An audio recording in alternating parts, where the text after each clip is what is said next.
Welcome to In Conversation, folks. We come to you from Washington, D.C. My name is Ramesh Bhutani. And I'm Aastha Verma. Well, folks, General Motors is now Government Motors, the biggest company in the world at one point, having 53% share of the car market. I mean, you can't even imagine such a mega company. Mistakes made by management destroyed the company, destroyed the shareholders, landed up in President Obama's doorsteps. And he took care of it. Well, he had no choice. I mean, first of all, GM hadn't made a profit since 2004. That's 5 years. That's 5 years without a profit.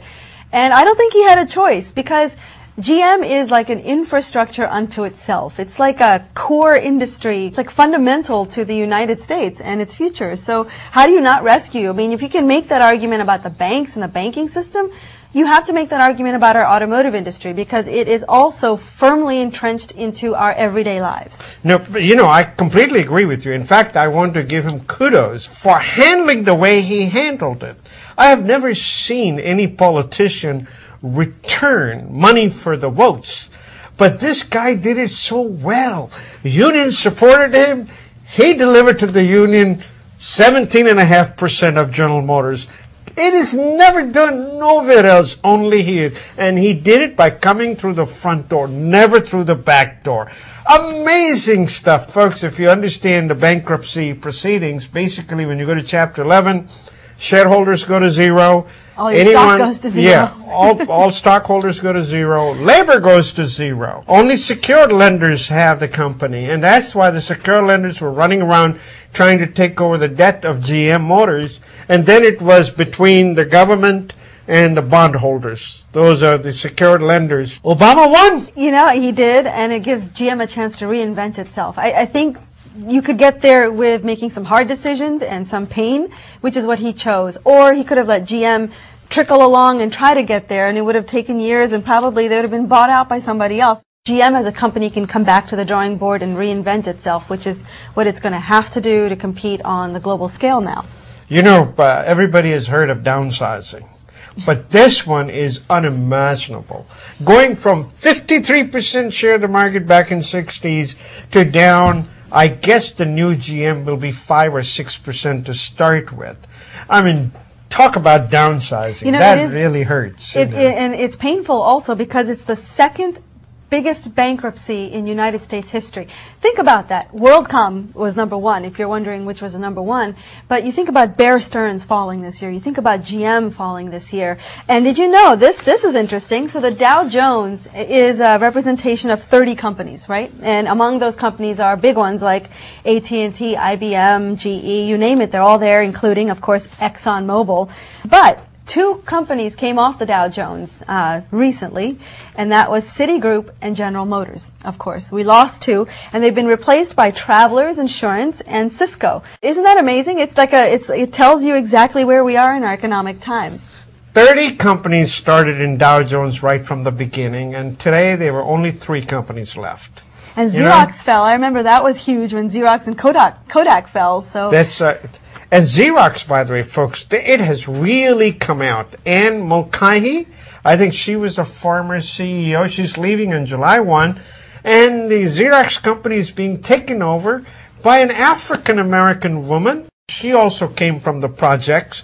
And she also went to the right schools, worked very hard, engineer, and came out to be the CEO of Xerox, just like Sonia Sotomayor. I was just going to say, that sounds a lot like our newest Supreme Court nominee, who and her past is also amazing. What do you think about the comments that she made? Do you think they were really classified as racist comments? You know, in our lives, we have 24 hours a day. And we think a lot. Some of it we vocalize, some of it we don't vocalize. Sometimes we vocalize, we don't mean it. Sometimes we don't vocalize, we mean bad things. In this particular case, I really think you can't just take one line out of a person's career and say, this is a game breaker, you're not the right person. And I really don't believe Republicans are going to go after her. I just find it kind of silly that, you know, this, I think, she made the speech back in 2002, so you're talking about 7 years later. You know, they're going back through all of her old speeches to try and find something. And this is like a needle in a haystack that they found. No. This is just a line. What they're looking for is in her judgments, in the cases Right. that she decided, was this a trend? Was this a factor? If it is a factor in 4, 5, 6, 8 different cases, I really think she ought to get out of it. You know, it is necessary for the opposing party to actually dig it. And they also understand there may not really be anything unless if they can get lucky. You know, it makes me think about all of us walking around someday with some kind of like a PC device, you know, politically correct device, where you can't even say anything to anyone anymore. You'd first have to say it into your device, and it would give you a green light, red light, yes, no, it's okay, it's not okay. You know, it's absurd to me that we take things that far. We all say things, and we're not perfect. We're human. So I just think that I hope this whole thing blows over. It's not that important. Somebody might take that idea of yours and actually come up with one of those things. It'll Who be some knows? new applet on the iPhone pretty soon. That's what it'll be. Well, speaking of technology, here's what's coming for all of us cell phone lovers. You know how you have all these new touch technologies on the phone? The iPhone, for example, is a touch technology. Well, guess what? There's certain problems with that, in that you can't really communicate emotion. You can text message, but how do you communicate emotion, such as anger, you know, except for the smiley faces turned upside down? There is a new kind of technology called haptic technology. It's all about how to produce sensations and emotions with the touchpad on your cell phone. Immersion Corporation, a haptics developer based in San Jose, California, says that in the next 9 months, 3 mobile carriers will be launching applications that allow users to communicate emotions non-verbally. For example, if you're frustrated with your boyfriend or your girlfriend, you can send a signal to their phone to make that phone vibrate a certain way, for example, or produce certain noises.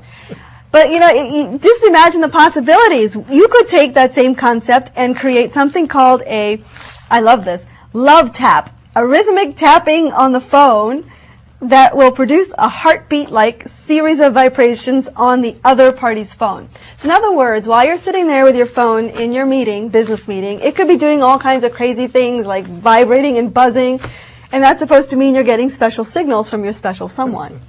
Well, I mean, as if phones weren't annoying enough. I mean, now we have to add all of these kinds of things to it, but it's coming.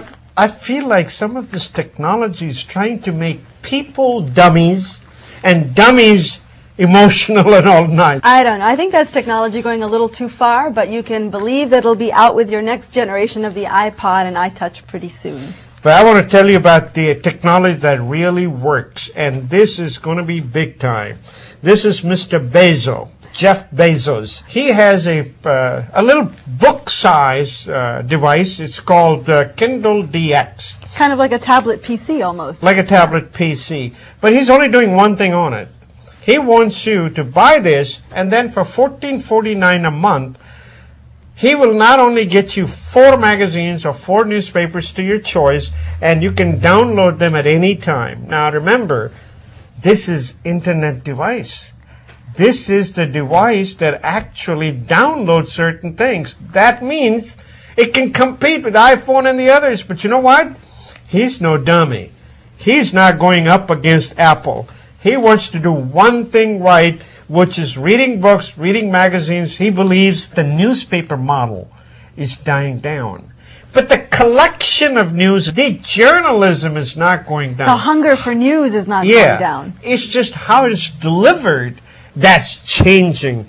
And he's the man who wants to bring it. I remember when his stock was $1, and he was being slapped around everywhere. But look at him today. Well, you know, it's $80, $90 and going higher. The thing that gets me about this article is it's only a matter of time before the advertisers jump onto this, right? Yeah. And when the advertising dollars start to come this way, those cell companies that could equally offer the same thing are going to compete for that space, or they're going to try to kick him out. But he doesn't right? want to go to advertising just yet. He doesn't even want to talk about it because he says, it's a subscription if I model. open my mouth, it is then going to be, everybody's going to be afraid and they're going to beat down on him. But if he says, you know, only he's doing one thing and one thing only, then people will leave him alone. So I really think that that's a very good model. One of the things he says, after every failure we ask ourselves, do we still believe in the vision?